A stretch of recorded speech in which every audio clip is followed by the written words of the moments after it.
తెలంగాణ రాష్ట్రంలో రాబోయేటటువంటి పంచాయతీ ఎన్నికల్లో వికలాంగులకు జనాభా తమాషా ప్రకారం రాజకీయ రిజర్వేషన్ కల్పించిన తర్వాతనే ఈ తెలంగాణ రాష్ట్రంలో పంచాయతీ ఎన్నికలు నిర్వహించాలని చెప్పేసి భారత వికలాంగుల హక్కుల పరిరక్షణ సమితి రాష్ట్ర కమిటీ పక్షాన తెలంగాణ రాష్ట్ర ముఖ్యమంత్రి రేవంత్ రెడ్డి గారి ప్రభుత్వానికి విజ్ఞప్తి చేస్తున్నాం. 75 ఏళ్ల నుంచి కూడా ఈ దేశానికి స్వతంత్రం వచ్చిన నాటి నుంచి కూడా అణచివేతకు గురై అవమానాలు ఎదుర్కొని దుర్భర జీవితాలు గడుపుతున్నటువంటి సామాజిక వర్గం వికలాంగుల సామాజిక వర్గం. కాబట్టి ఆ సామాజిక వర్గానికి ఏదైతే మీరు ఎన్నికల సమయంలో ఇచ్చినటువంటి హామీ మేరకు 6,000 రూపాయల పింఛన్తో పాటు మీరు ఎన్నికల మేనిఫెస్టోలో చెప్పిన విధంగా తెలంగాణ స్థానిక సంస్థల ఎన్నికల్లో వికలాంగులకు రాజకీయ రిజర్వేషన్ కల్పించిన తర్వాతనే ఈ తెలంగాణ రాష్ట్రంలో పంచాయతీ ఎన్నికలు నిర్వహించాలని చెప్పేసి భారత వికలాంగుల హక్కుల పరిరక్షణ సమితి రాష్ట్ర కమిటీ పక్షాన రాష్ట్ర ముఖ్యమంత్రి రేవంత్ రెడ్డి గారికి విజ్ఞప్తి చేస్తున్నాం. అదేవిధంగా తెలంగాణ రాష్ట్ర ప్రభుత్వాన్ని రేవంత్ రెడ్డి గారు ముఖ్యమంత్రి అయిన దగ్గర నుంచి కూడా మరి వికలాంగుల సంక్షేమ శాఖకు మొన్నటి వరకు మంత్రి లేరు. మేము డిమాండ్ చేసి మేము ఉద్యమాలు చేసినటువంటి నేపథ్యంలో ఇటీవల కాలంలోనే మరి గౌరవ రాష్ట్ర వికలాంగుల సంక్షేమ శాఖ మంత్రిగా అడ్లూరు లక్ష్మణ్ గారిని నియమించడం పట్ల మేము హర్షం వ్యక్తం చేస్తూనే అడ్లూరు లక్ష్మణ్ గారు కూడా బాధ్యత తీసుకొని మీ కాంగ్రెస్ పార్టీ ఏఐసిసి ఎన్నికల మేనిఫెస్టోలో చెప్పిన విధంగా పంచాయతీ ఎన్నికల్లో రిజర్వేషన్ కల్పించే విధంగా చొరవ చూపాలని చెప్పేసి భారత వికలాంగుల హక్కుల పరిరక్షణ సమితి రాష్ట్ర కమిటీ పక్షాన మీ విజ్ఞప్తి చేస్తున్నాం. అదేవిధంగా ముఖ్యంగా అడ్లూరు లక్ష్మణ్ గారికి మీ విజ్ఞప్తి చేసేది ఒకటే, ఈ మధ్య కాలంలోనే కాంగ్రెస్ పార్టీ వికలాంగులు సకలాంగులు పెళ్లి చేసుకుంటే ₹1,00,000 ప్రోత్సాహ బహుమతి గతంలో ఇచ్చేది. కానీ ఈ మధ్య ఏం చేస్తారంటే వికలాంగులు పెళ్లి చేసుకున్నా కానీ ₹1,00,000 ప్రోత్సాహ బహుమతి ఇస్తామని చెప్పేసి మరి మా కార్పొరేషన్ చైర్మన్ గారు కానివ్వండి ప్రభుత్వం నుంచి ప్రకటన వచ్చింది. అయితే మేము రాష్ట్ర ప్రభుత్వాన్ని గౌరవ రాష్ట్ర మంత్రివర్యులైనటువంటి అడ్లూరు లక్ష్మణ్ గారిని కోరేది ఏంటంటే మరి అంతకుముందే అంటే ఈ పథకం రాకముందే వివాహం చేసుకున్నటువంటి వికలాంగులు పెళ్లి చేసుకునేటటువంటి వాళ్ళకి ఈ పథకం వర్తించకుండా పోతుంది. అందుకని మేము రాష్ట్ర ప్రభుత్వాన్ని కోరేది ఒకటే విజ్ఞప్తి చేస్తున్నాం. కాంగ్రెస్ పార్టీ ముఖ్యమంత్రి గారు రేవంత్ రెడ్డి గారు ఎప్పుడైతే బాధ్యతలు స్వీకరించిండో ఆనాటి నుంచి వివాహం చేసుకున్నటువంటి వికలాంగుల దంపతులందరికీ కూడా ఈ పథకాన్ని వర్తింపజేసి వాళ్ళందరికీ కూడా ఈ పథకాన్ని వర్తించే విధంగా రాష్ట్ర ప్రభుత్వం చర్యలు తీసుకోవాలని చెప్పేసి భారత వికలాంగుల హక్కుల పరిరక్షణ సమితి రాష్ట్ర కమిటీ పక్షాన మేము విజ్ఞప్తి చేస్తున్నాం. అదేవిధంగా రాష్ట్ర ముఖ్యమంత్రి గారికి తమిళనాడు రాష్ట్ర పిసిసి అధ్యక్షులు లేఖ రాశారు. ఏ విషయం మీద లేఖ రాశారంటే తెలంగాణ రాష్ట్రంలో మీరు పంచాయతీ ఎన్నికల్లో రిజర్వేషన్ కల్పించాలని చెప్పేసి తమిళనాడు రాష్ట్ర పిసిసి అధ్యక్షులు తెలంగాణ రాష్ట్ర ముఖ్యమంత్రి రేవంత్ రెడ్డి గారికి లేఖ రాశారు. ఆ లేఖ ఉద్దేశం కూడా రాజకీయ రిజర్వేషన్ మనం ఏఐసిసి ఎన్నికల మేనిఫెస్టోలో మన రాహుల్ గాంధీ గారు మన కాంగ్రెస్ పార్టీ ఇచ్చినటువంటి హామీని ఈ తెలంగాణ రాష్ట్రంలో అమలు చేయవలసినటువంటి బాధ్యత మన మీద ఉందని చెప్పేసి వారు చెప్పారు. ఆ లేఖ మీద రాష్ట్ర ముఖ్యమంత్రి రేవంత్ రెడ్డి గారు తక్షణమే స్పందించాలి.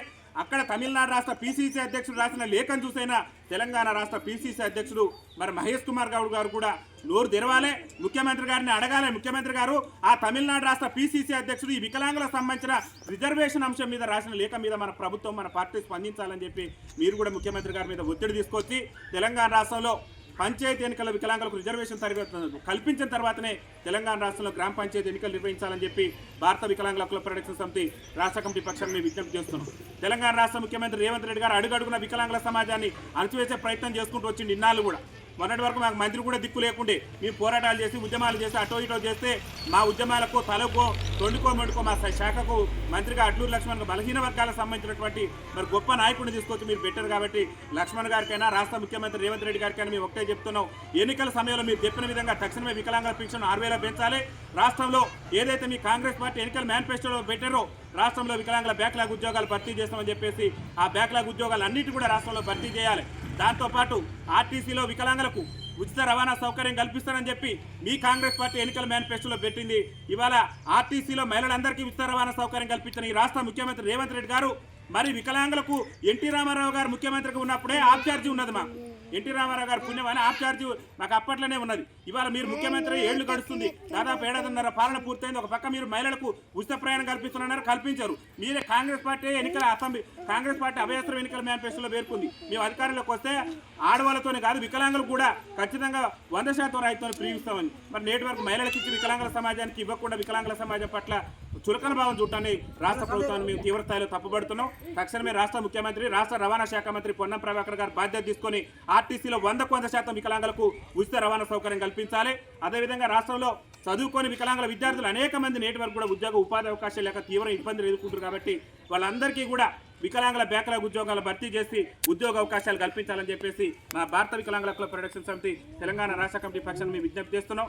దాంతోపాటు అనేక మంది మా సోదరులు యాక్సిడెంట్ రూపంలో, ప్రమాదం రూపంలో, వివిధ కారణాల వల్ల కాళ్ళు చేతులు కోల్పోయి పింఛన్లు రాక చాలా ఇబ్బందులు పడుతున్నారు. కాబట్టి జిల్లా కేంద్రాల్లో నిర్వహించినటువంటి సదరం క్యాంపులు కూడా ప్రతి మండల కేంద్రంలో ఏర్పాటు చేసి, ఎందుకంటే నడవలేనటువంటి వికలాంగులు జిల్లా కేంద్రాలకు వచ్చేటటువంటి పరిస్థితి కొంత ఇబ్బంది ఉంటుంది. కాబట్టి ప్రతి మండల కేంద్రంలో సదర క్యాంపులు నిర్వహించే విధంగా రాష్ట్ర ప్రభుత్వం చర్యలు తీసుకోవాలని చెప్పేసి భారత వికలాంగుల హక్కుల ప్రొటెక్షన్ సమితి రాష్ట్ర కమిటీ పక్షాన్ని మేము విజ్ఞప్తి చేస్తున్నాం. తెలంగాణ రాష్ట్ర నూతనంగా వచ్చినటువంటి మంత్రి గారు ముఖ్యమైనటువంటి విషయం చెప్పినాం. మీరు ఇస్తున్న వివాహ ప్రోత్సాహ బహుమతి ఏదైతుందో ఇద్దరు వికలాంగులకు సంబంధించినటువంటి ప్రోత్సాహ బహుమతి కాంగ్రెస్ పార్టీ అధికారంలోకి వచ్చిన నాటి నుంచి వివాహం చేసుకున్న వికలాంగులందరికీ వర్తింపజేయాలి. 6,000 పింఛను రాష్ట్రంలో తక్షణమే ఇవ్వాల్సిందే. అదేవిధంగా అర్హులైనటువంటి వికలాంగులు గుర్తించి అందరూ కూడా పింఛను వచ్చేటటువంటి ఏర్పాటును రాష్ట్ర ప్రభుత్వం ఇవ్వాలి. ఇవి ఇంతవరకు కూడా రాష్ట్ర ముఖ్యమంత్రి రేవంత్ రెడ్డి గారు ముఖ్యమంత్రి అయినాక పింఛన్లకు అప్లై చేసుకుందనంటే సైట్ కూడా రాకుండా మా వికలాంగులు ఇబ్బంది పడుతున్నారు. కాబట్టి ఆ సైట్ను కూడా వెంటనే విడుదల చేయాలి.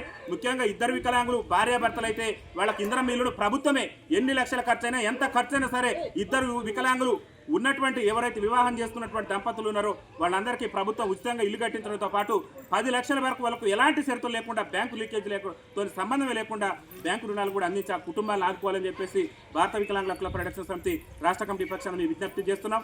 రాష్ట్ర ముఖ్యమంత్రి గారు మా యొక్క ఆందోళనలు, మా యొక్క ఉద్యమాలు చూసి కనుక స్పందించకుంటే రేవంత్ రెడ్డి ప్రభుత్వం మీద పెద్ద ఎత్తున తెలంగాణ రాష్ట్ర వ్యాప్తంగా కూడా ఉద్యమానికి సిద్ధమవుతామని చెప్పేసి తెలియజేస్తూ, మరి ఇంత పెద్ద కార్యక్రమాన్ని ఏర్పాటు చేసినటువంటి మా సంఘం జిల్లా అధ్యక్షులు గోగుల శేఖర్ రెడ్డి గారికి, అదేవిధంగా నాతో పాటు సమావేశంలో పాల్గొన్న సంఘం రాష్ట్ర ఉపాధ్యక్షులు కొల్లూరు హీరేబాబు గారికి, అదేవిధంగా వెంకన్న గారికి, ప్రతి ఒక్కరికి కూడా పేరు పేరున రాష్ట్ర కమిటీ పక్షాన ధన్యవాదాలు తెలియజేస్తున్నాం. వికలాంగుల ఐక్యత!